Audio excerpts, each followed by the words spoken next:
Kas Eestis on hea elada? Muidugi. Eestis on ju toredad inimesed, ilus loodus, palju metsi, kus ringi käia, tatsata ja maal on tore, linnas on tore, igal pool on tore. Ja. Minu arvates on väga head, samamoodi kuigi ma olen väiksest kohast, siis ikkagi meil oli väga palju võimalusi just lastel ja noortel mingisuguste huviringide ja taoliste asjadega, et minu arvates on hästi. No ilus loodus ja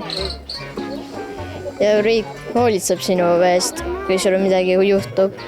Eesti riigis on niisugune nagu lastel nagu väga suur vabadus, et saame teha, mida nagu tahame, ise väljas käia ja nii.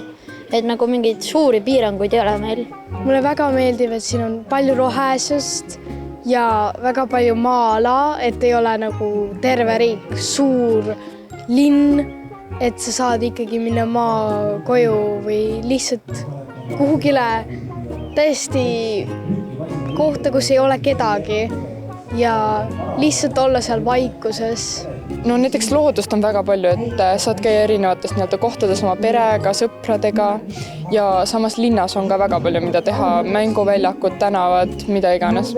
Väga hea, kuna meil on väga hea kooliharidus ja elutingimused on väga head ning me oleme ikka päris hea oludega riik, et meil ei ole näiteks sõda ja